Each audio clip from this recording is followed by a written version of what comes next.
I was just leaning to the right, just a little bit. And then the next, I was zooming, traveling down a dark tunnel or a chamber, going at a high rate of speed. I'd left my physical body. I wasn't in Centerville, Virginia anymore, and I knew I was dead.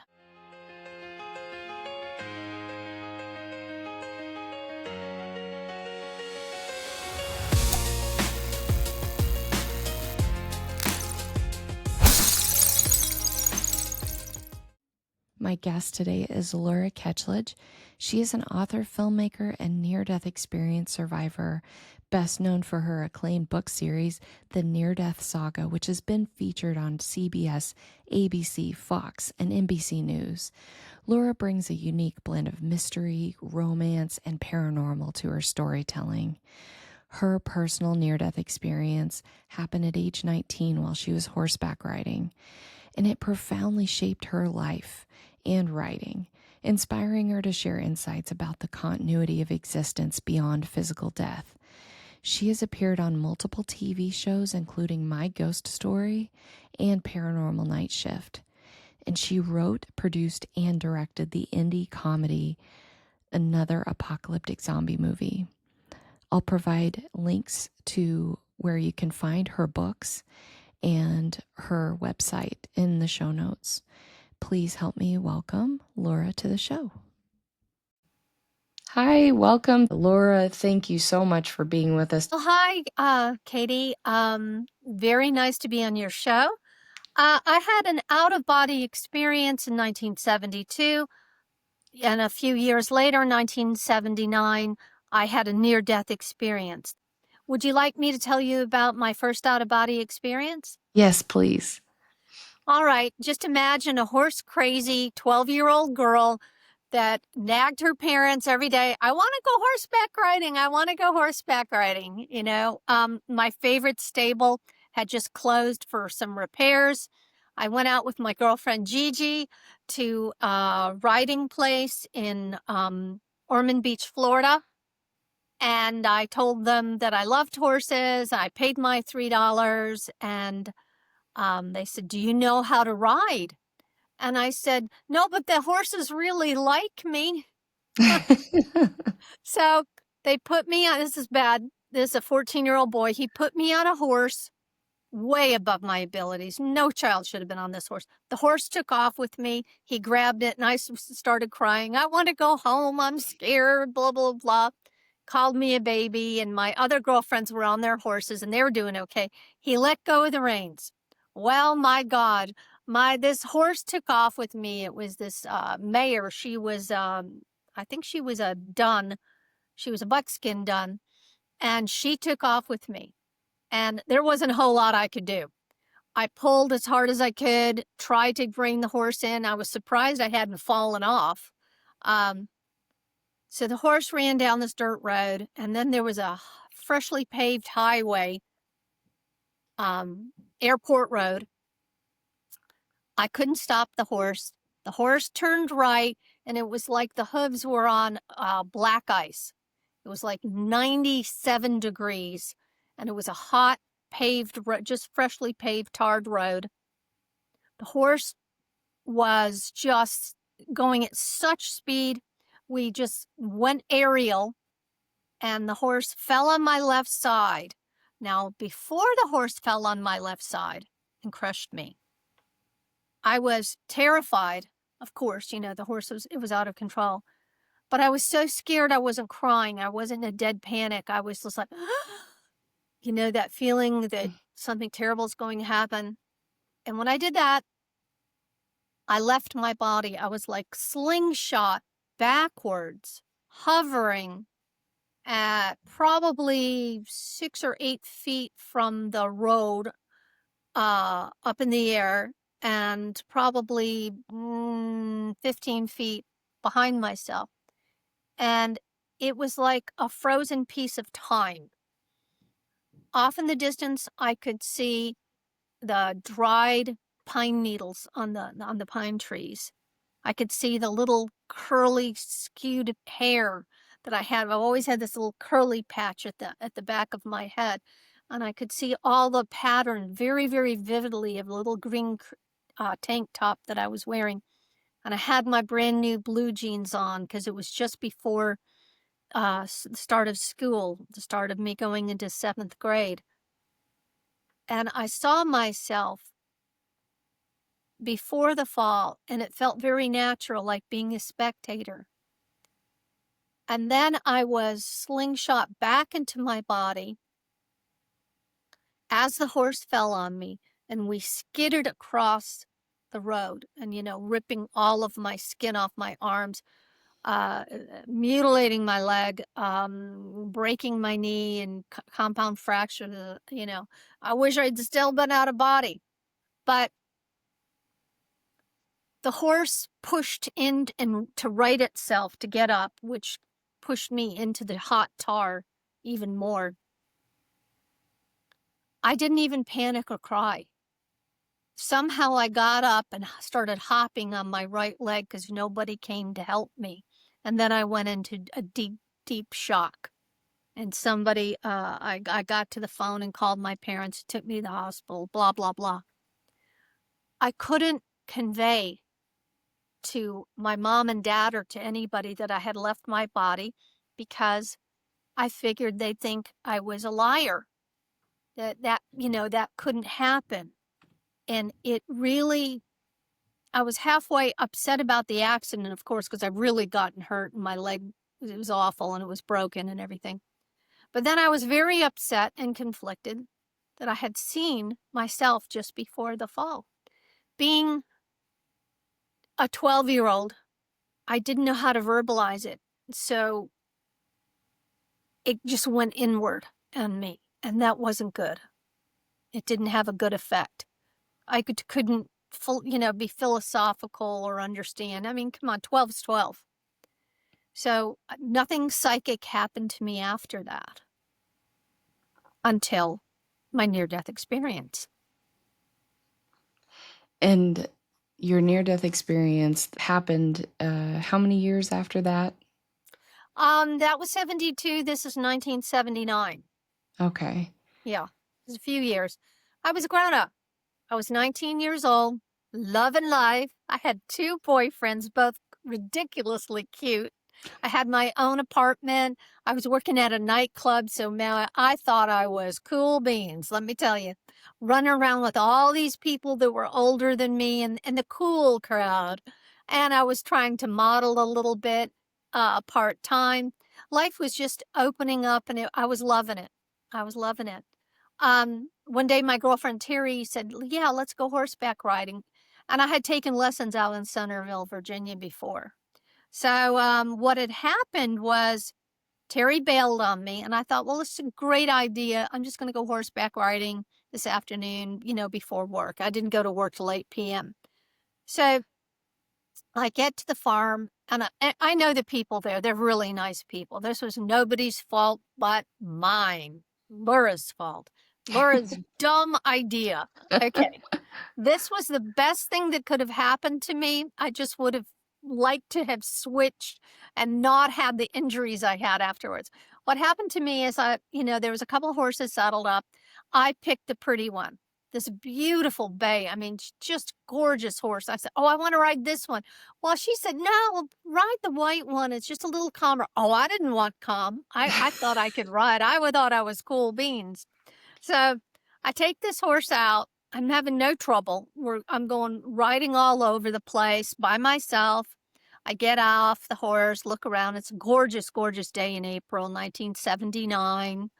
I think it was just after tax. I think it was maybe after the 15th or around the 15th. I'm really not sure. Anyways, so I run into these other guys that, and we're all going to go back to the barn. Well, I think it's a great idea to race to the barn.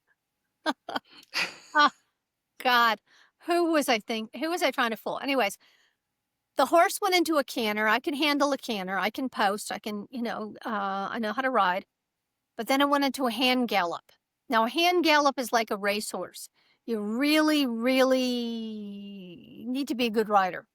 And I didn't have the leg muscles. And then the horse As we were going to the sand gallop, probably found the only golfer hole in the whole, whole film.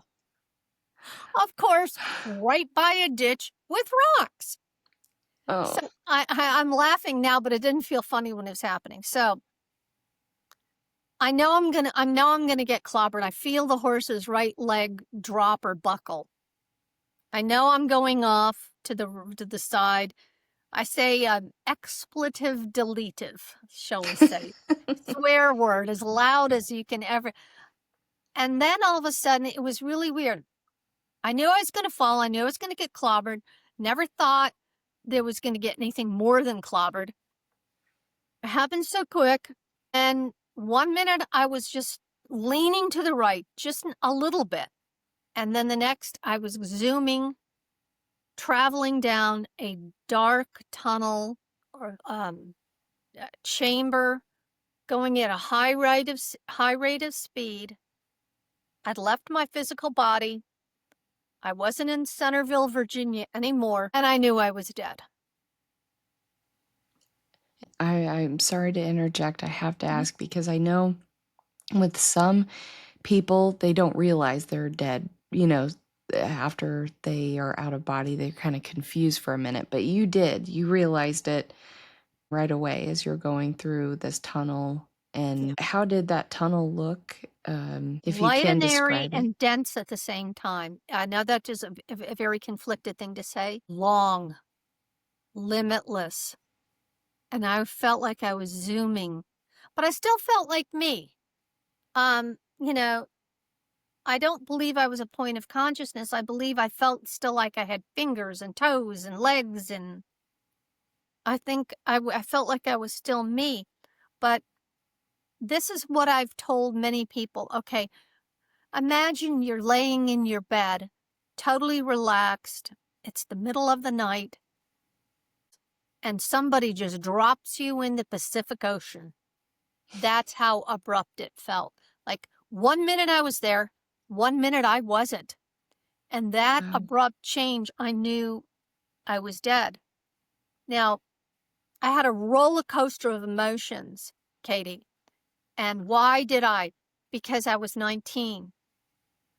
I wasn't prepared. I didn't see it coming. I didn't see the severity of it coming. And I had just begun to live, and I was so connected to physical reality, and I was such a kid. It was anguish. I didn't have this euphoric feeling, oh, there's life after death. None of those thoughts. All I felt is tremendous anxiety, grief, regret. I wanted to rewind. I wasn't prepared for this. It was horrible psychologically. Had I been an older person, like, now I'm in my 60s, I would have felt very different about it. But I just wasn't prepared. Were those thoughts going through as you're going through that tunnel? Yes, it was like a roller coaster of emotions and thoughts. Mm-hmm. And it was just such, like, why did I get on that horse? Why did I do this? I mean, it was like one of these preventable things. It was my own fault, which made it much, much worse. Yeah, Mm-hmm. it was sad. Now, I wasn't sitting or going, like, poor pitiful me. It was just a feeling of regret and shock. You felt like you were going through this tunnel. Were you going fast? I've heard people describe that it feels like they're just kind of, zooming through and Rushing it, rushing. rushing. It's a sensation I really can't describe because I've got nothing here comparative to it. I find that a lot listening to people who've had near-death experiences. It's you just do the best you can to describe things to us who have not had that experience, Yeah. and you may not have the words to be able to describe it, and you just have to. You're reaching for a word that doesn't exist in the English language or the human language, really. Mhm. And so what happened after you were going through this tunnel? Something wonderful. I saw my grandfather. I loved and adored him. He died when I was 12 years old, and I have a hard time talking about it, so I have to kind of guard my feelings in my words, or I just go off into this emotion that I can't convey my what happened. So I see my grandfather and relief, relief. He looks like himself. Now he did look older, but it looked like he did like when I was little, like 5 before the cancer got him. Mhm. He had a horrible, horrible death, and I really loved him in it, and he was glad to see me. It's not like he didn't expect me, but I don't think he expected me at this time. So some of the conversation, some of the interaction is too personal to share. Sure. Yeah. And so he sort of greeted you there, Took me on the tour. took you on the tour. So Yeah. he was your guide. I Yes. For a while. and For a while. I've heard you say that it didn't feel like it felt like time there wasn't any Oh, like time is a like I non-existent. seen him yesterday. There was no diminished connections. It was, yeah, I just have a hard time talking about it because I cry. Sure. So he was there, I guess, as my greeter to show me. Now, there wasn't other people there, it was just him, but that was enough. So, the first thing that happened, which I guess happens to other people, you have a life review. So I was 19, I wasn't a serial killer or anything, but when you're a teenager, you do dumb stuff. And when you're a kid, you do dumb stuff because the Sure. world is centered around you and you can say things that are very hurtful to Sure. others and you're Yeah. not comprehending it or you don't care to comprehend it. Yeah, So let me put it this way. Let me explain how life review works. Would you like me to do that? absolutely. You go into different segments. It's like a bubble. And in that bubble is you and the other person that you've had this conflict with or whatever it is. But you're seeing it from tandem in both positions, like you're re-experiencing it, like you're saying those nasty things a teenager does, but you're Mhm. also the other person and you're taking in the hurt and you're feeling the hurt from their perspective. So I saw some things that weren't too flattering about myself. They weren't. I mean, God, they were like really. I thought petty or stupid or uh. But I felt the hurt that I dished out, and I didn't like that. It wasn't pleasant to re-experience, and it wasn't there as a punishment. It was there for you to learn.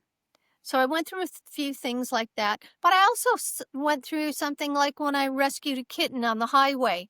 Like I was driving in Virginia and then on the medium strip with this white little cat and I went and I got it. I rescued it and saved it from getting run over. So that was a good thing. That was a very good thing.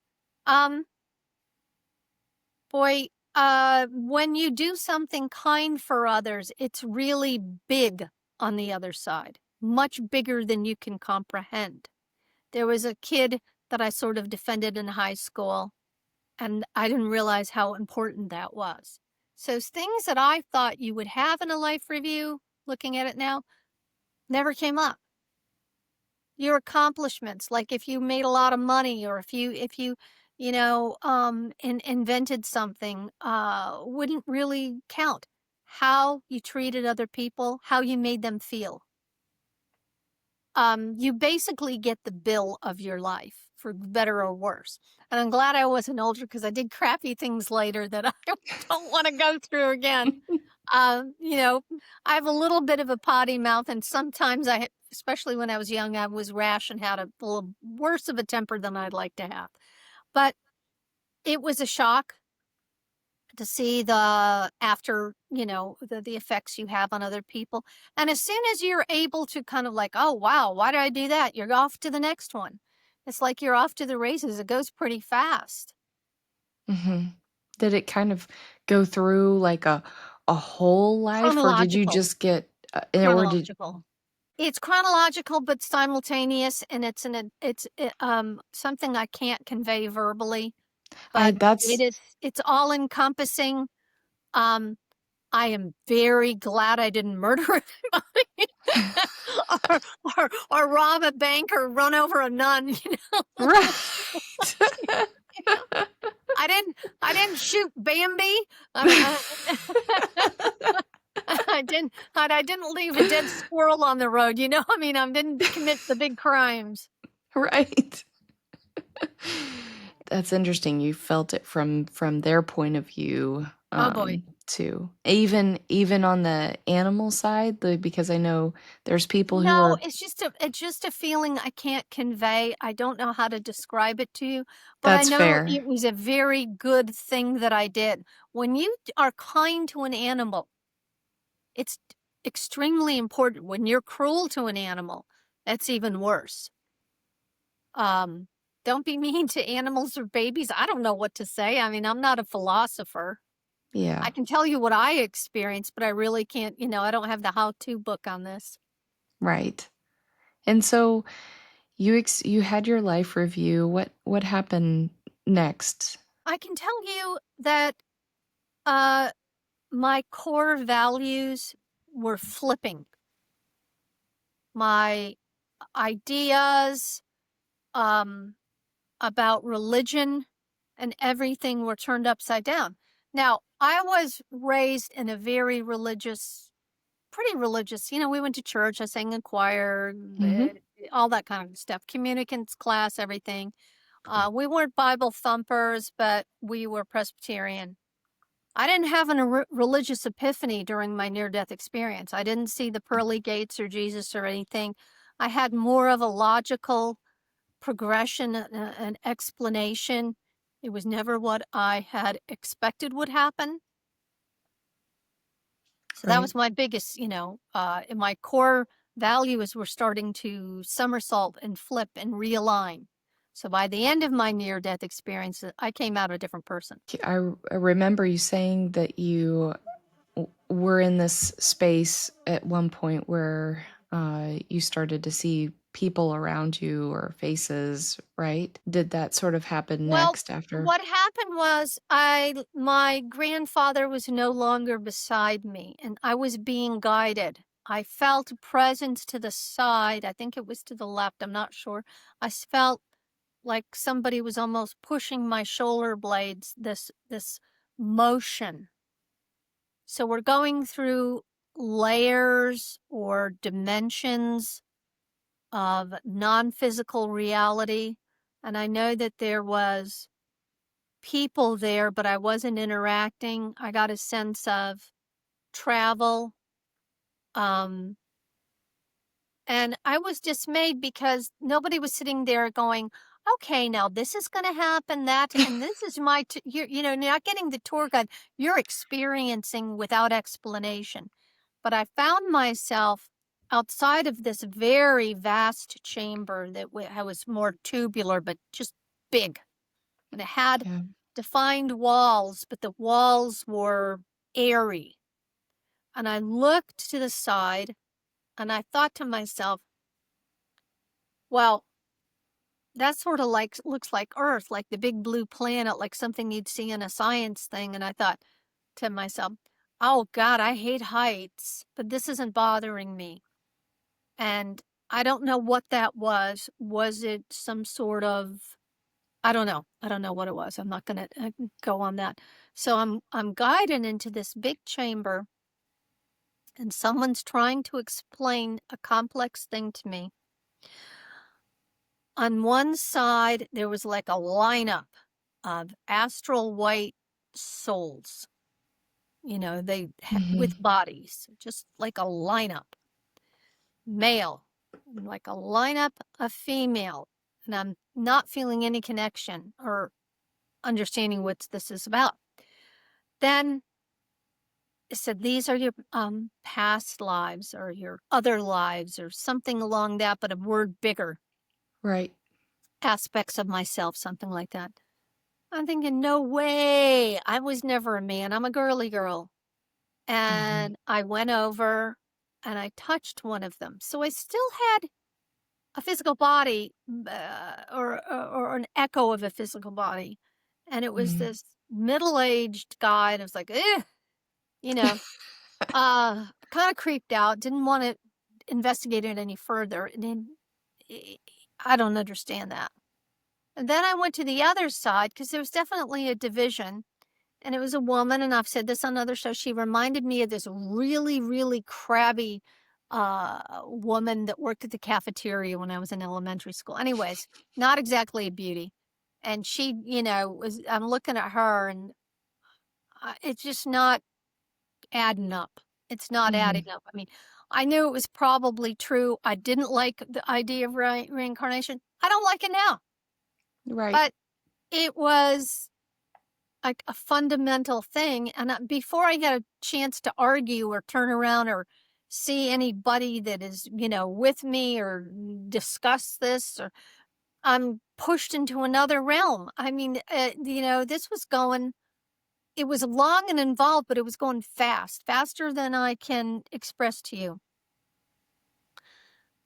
And then, then the big deal happened, the joining or going to or traveling to source. And so when you enter into your source, your final destination, that's what I always call it. Hmm. I didn't have a feeling of a physical body, but I did have a feeling, I guess, more of a point of consciousness. I'm not sure. I didn't have a mirror to look at myself, but I felt different, a change, a click, a change, a shift. And I was floating in this sea of love. It was like sort of like clouds, or was my mind interpreting it, presenting it in a way that I could comprehend? That's the question. And from my comprehension, it was like I'm floating in this sea of love. I didn't want for anything. I didn't want to argue or question, or not worried about anything. Every need was met. And it was floating in a sea of love. And there's all these other, like, I wasn't alone. I had company, and we're floating together. And it's like a rocky wave. That's how my mind interpreted it. And there's this bright sun off in the distance, but there's really not a sun like, like this. Um, there's a light. There's music that floats in random waves, and bliss. You feel bliss. And it's so encompassing, so wonderful. You forget about everything else. You're just in joy. There is love, there is joy, there's no other any problems. It was nice not to have problems or worries. And then as soon as the good stuff, you're kind of getting used to it, boom, it's over. And you're getting sucked back. And I felt like my solar plexus was getting, a big shove like right up under my rib cage. And you're going back through all these layers. And then there's my grandfather again. And I tell him, anguished. This has been so long. This experience has been so long and involved. And as I'm talking to him, I know that things are being taken out. Things are being edited. There was so much more. All this stuff was being removed from my memory, my consciousness, because I'm going back. And then the real bitch came out in me. I was not a happy camper. I've been given this wonderful gift, and I was a complainer.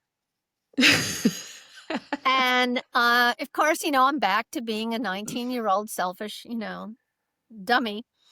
And I'm all upset, and my grandfather's there, and then we're in this dimension that's all mauve, and he is becoming more faded. His Oh. outline is, and I'm not happy, and I'm getting sucked backwards. And then I am just going with full throttle force, swoosh right back into my physical body with a thud, like somebody dropped me. And that whole rush of pain from my injuries, my broken nose, my broken finger, my battered body, all of that was like intensified. And it was it was intense, and people are talking about me, and I open my eyes and I'm looking around, and there's a car down in the field. I don't see the horses, I see people. Mhm. Everybody's concerned, everybody's upset.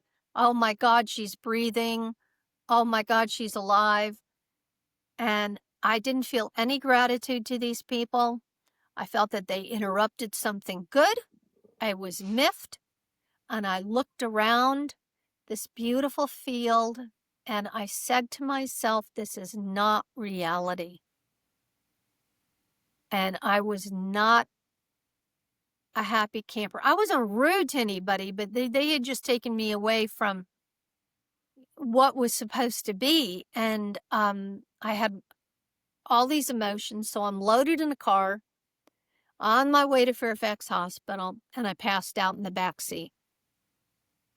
So I'm unconscious again. Nothing happened. I didn't go anywhere. I was just unconscious. I get to the hospital. Somebody called my mom. My mom was there. She worked at Fairfax at the time. And then I had my lovely hospital encounter with the emergency room doctor. And when I tried to tell him about my near-death experience, he shamed me was the nicest thing he said to me.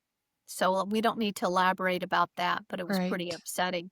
Right. By the time I got home to my mom's house, because she had to watch me, she was a nurse to see if I was having any brain bleeding.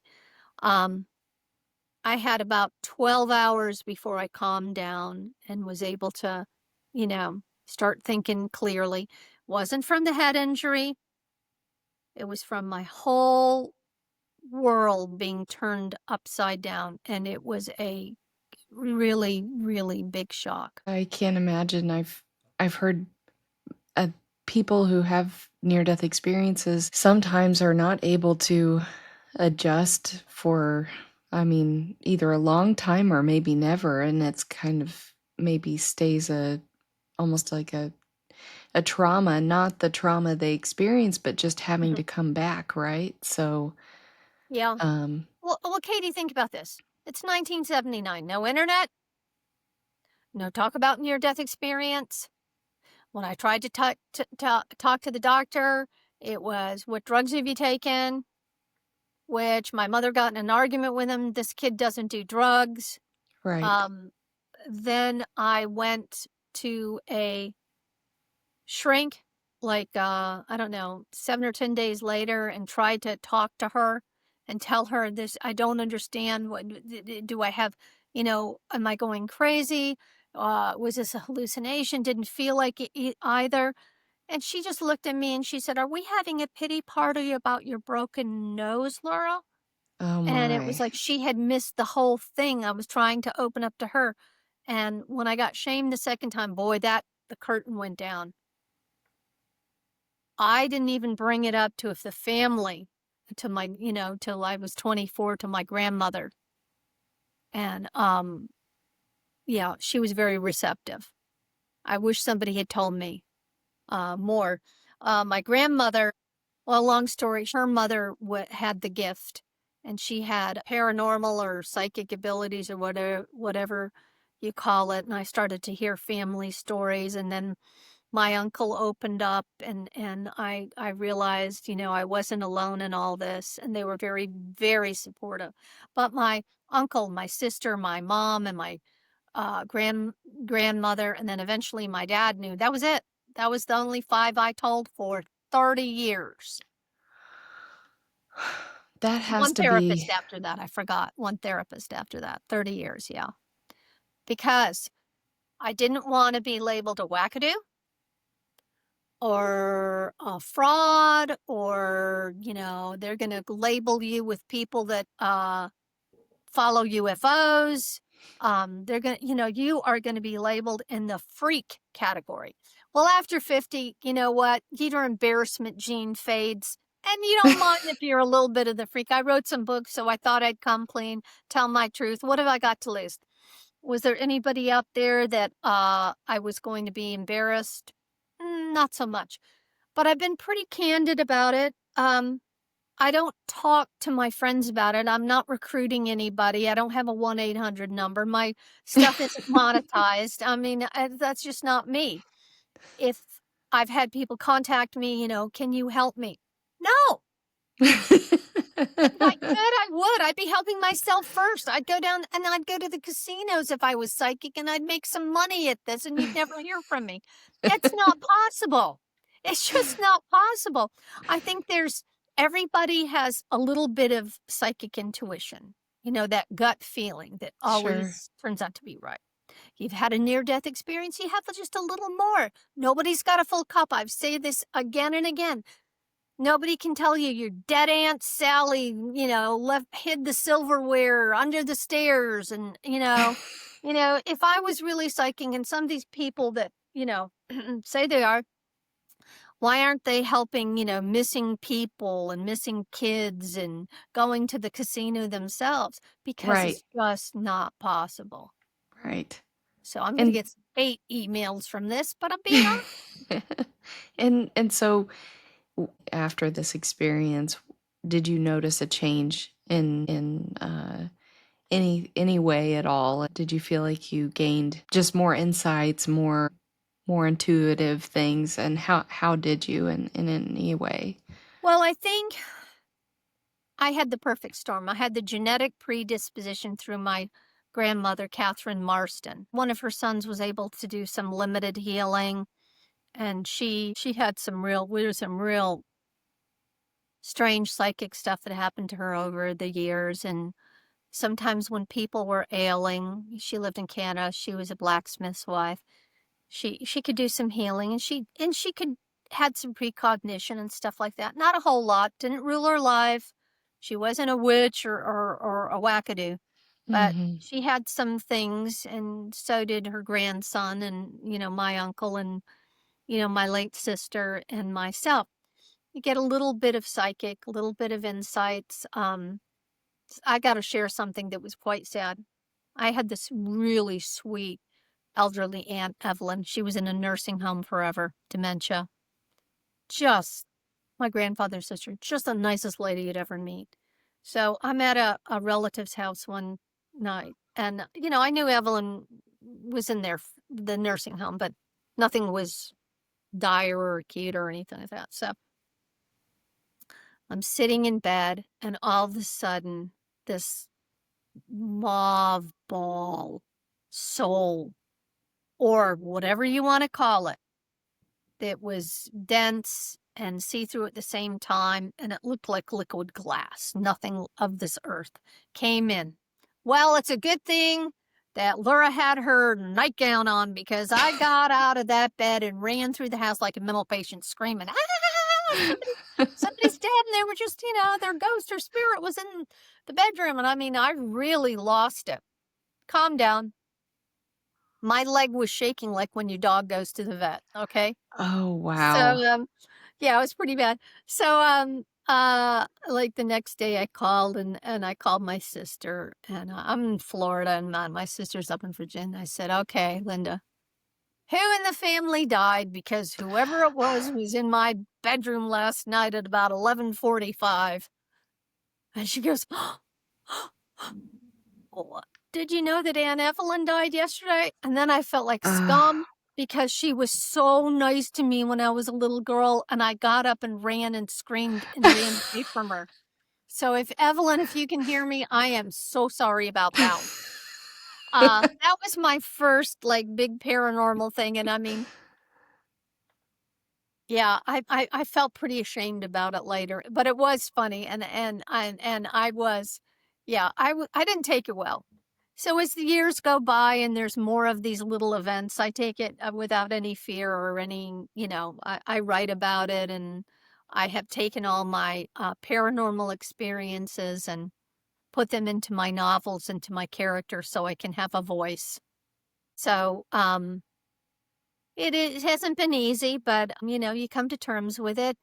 It's not a shock anymore. You started writing these books uh, at some point in your books have uh, paranormal, Mhm. uh, the near death saga book series is kind of a paranormal, murder mystery, and romance, right?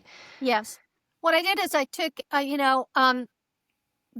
all the things that were happening in my life were just like, and I wasn't talking about it with anybody for 30 years. So I'd have these paranormal events and stuff. So as a way of an outlet, um, I just dreamt this first novel. I literally dreamt it.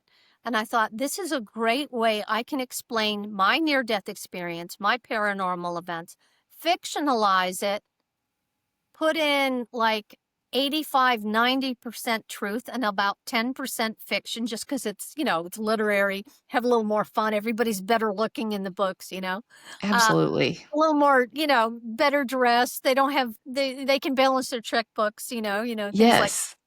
So I basically took all of these things that had happened to me, like, unplugged lamps that lit up, electrical things happening, ghost encounters, and all that stuff. And I had fun with it and I was able to get it out. But what I was very careful about is having these characters who had near death experiences and come back with different, psychic abilities. I was able to tell the truth, how the afterlife works, what happens step by step, things that I can't cover in a podcast because it would take a week to express it and I still couldn't get the words. So to my best of my abilities, I took it and parlayed it all through the book series. So yeah, there's a murder, there is a love triangle. There's always a love triangle in a book.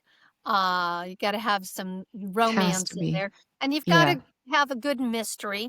But having these people that have had come back with different paranormal abilities was very creative. But I also pretty much tell the truth in this, how Mhm. things work in the afterlife. You've also interviewed quite a few authors and Yes. some big name authors like Dr. Raymond Moody. And I know you and I talked about this before, but we both enjoy Dr. Moody, his work, and as well as William Buellman. You've read Robert Monroe, Dr. Bruce Grayson. Yeah. His book After was really just that, getting that perspective after you experienced your near death experience and then coming back and facing this horrible doctor who is totally awful to you about it. It's just it's nice to these people who are so doctor scientific minded Oh, to yes. Yeah. that that are starting to shed light on all of this in a way that is not we're looking at it from a really open-minded viewpoint, but also recognizing that people who have these experiences, this is not something that we've experienced, and we have to listen, and this is something to learn and grow from. I know it's helped me in relieving a lot of my fear about death and what happens after. And I never fully came back after my near death experience. My core values were so different, changed. My thoughts on organized religion were so changed. My spirituality was so enhanced. Did it make me a better person? Probably not. I'm still as flawed as I just realized that when your actions really will have an accountability. So it's nice to know that some really bad person, uh, when they have their life review, they're going to see it, from the people that they've heard. I kind of like that. Some people yeah. kind of deserve to get their comeuppance, but the after effects of a near-death experience will come to you in flashes, like flashbacks over the years. You'll remember a little more, or you'll understand or comprehend what's happened a little more. Um, And you do have enhanced, quote, psychic abilities or intuitions, that you should follow. You don't, I never have a repeat of the same thing. It's always different. So I've always said what I've gotten is 45 years of clues to the afterlife that have given me a general hypothesis of how it works. So I've had a glimpse into the afterlife, not a full view. I don't think anybody does. Probably when we get there, it's a lot different, and I'm probably wrong in a lot of stuff. But I used to say to my dad, because I took care of both my parents as they were dying, and I didn't put them in a nursing home. I took care of them at home for 5 years. So, my mother was fully prepared before she died. She had read Robert Monroe's books, Beelman. Oh. She had listened to the Hemisync CDs, and that had helped her a lot. Same with my sister. But my dad, he was resistant. He was a minister's son who did not believe in organized religion. He said, when you're dead, you're dead. He said, I know you've had some strange things happen, sweetheart, but I can't talk about it.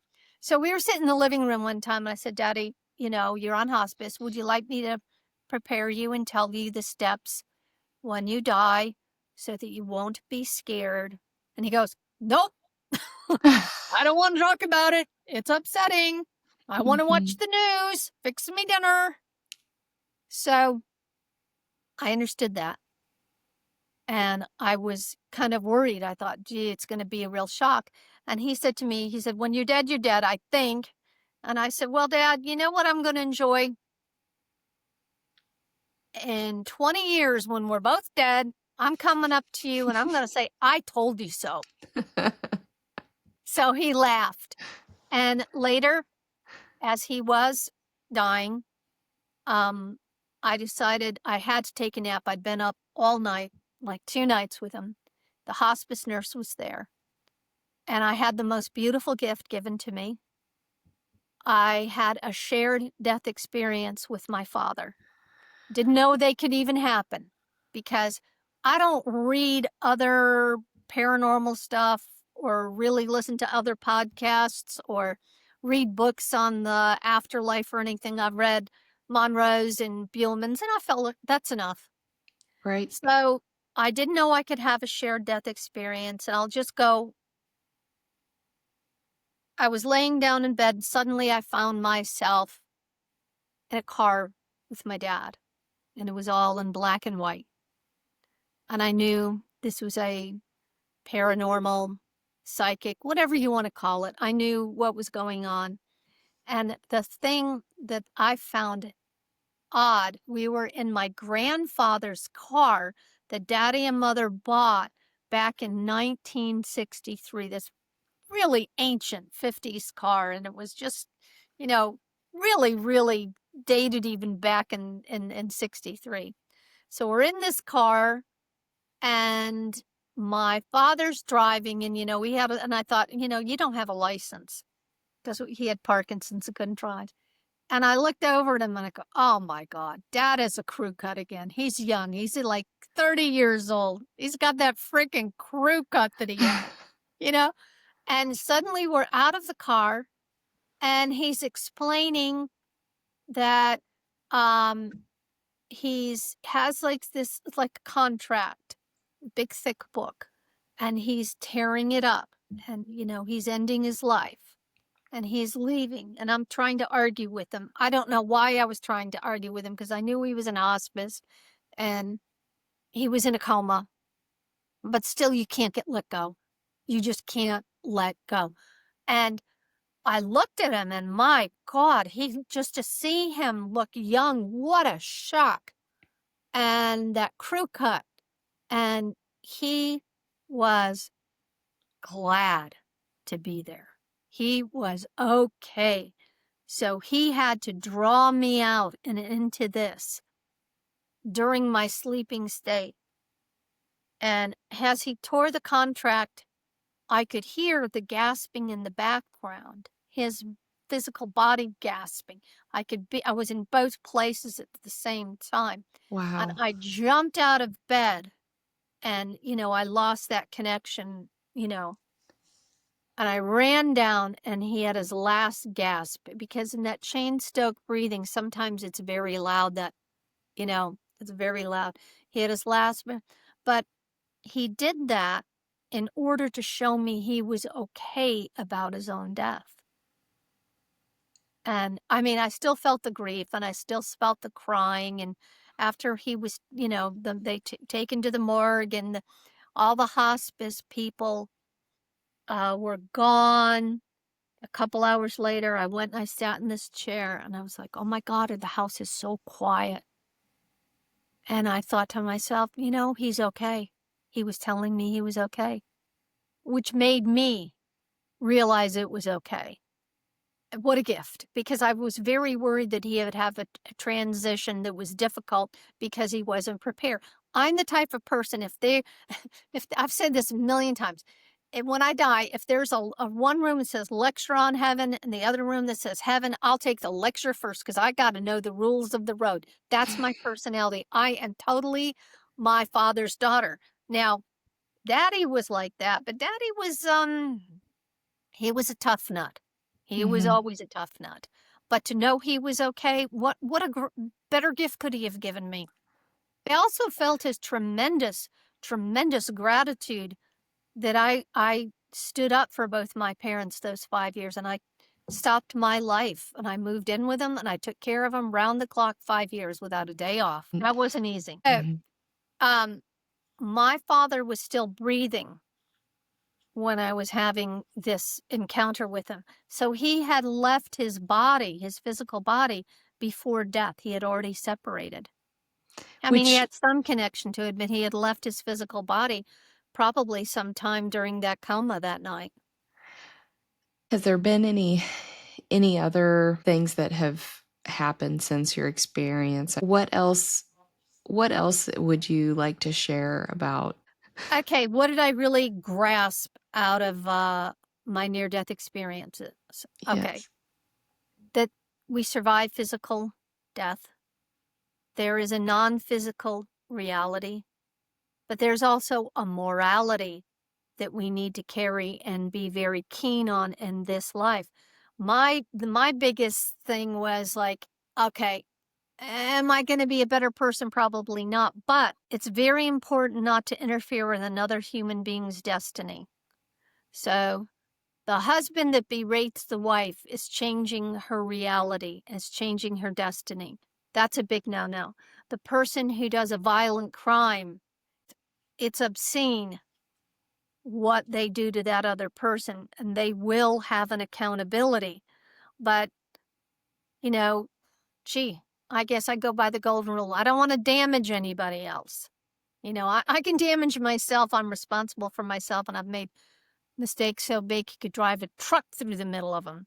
But, I'm very careful trying not to take it out on anybody when things don't go my way. Do I succeed? No, but at least I know better. I'm trying. I'm a work in progress, a disaster ongoing. Uh, I just think, nobody has all the answers, but if you're open to the fact that you do survive physical death, you try to be a person that doesn't, screw up another person, do the best you can. Why do we have these challenges? People ask me, well, why was my life so hard? Oh, I can only guess that, or I really do feel, I should say, that we're put in this earth. We come here in order to face challenges so that we can grow and we can love. Do I like that? No. I'd like to have the easy way out and the fun way out and, be reincarnated, rich, gorgeous, successful with no problems, but it doesn't work that way. All lessons in this life come very hard earned, very hard earned. But physical reality is an exquisite teaching school. You will learn. So, if you have all these past lives, future lives, or whatever, you're going to play a lot of different roles. You're going to be the victim. You're going to be the villain. You're going to be the minority. You're going to be the disabled. You're going to be the leader. I guess you have to wear all of these hats in order to learn. I just hope I wasn't anything too terrible, like a Nazi or something, in a Right. past life. I don't know. Even if you were, you just try to do the best you can. Have a sense of humor about it all. Because, I mean, people get so serious or they're like all worried about the next life. We are in the here and now right today. And all we have today. Tomorrow's a dream. Yesterday's over. So, you do what you can for today. Try to be a fairly decent person, or at least not a maniacal one. Um, have a sense of humor about this, but don't believe everything people say. There's nobody really is going to have all the answers.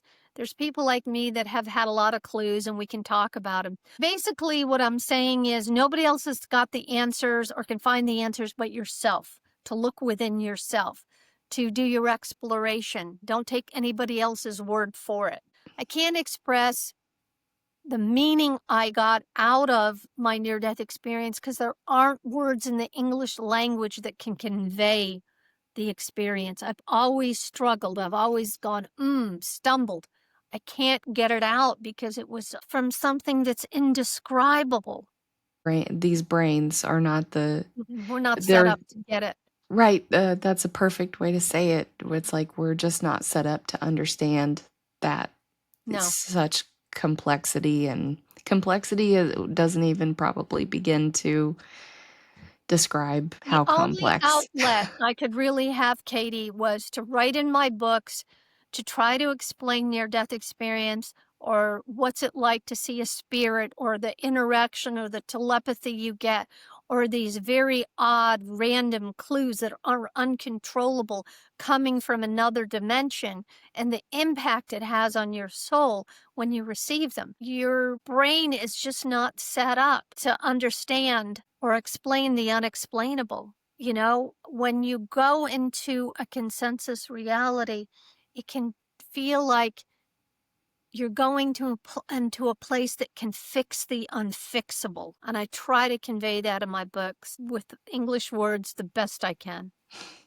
Well, and your story and what you've experienced, though I may not have some of those insights that you have and the way you experienced them, but the part that I will keep with me and what really struck me is just just the simple acts of kindness that makes such a big impact and in Oh, everyday it's huge life. over there. It is huge, Katie. You would not believe how big it is I and how think big your actions are.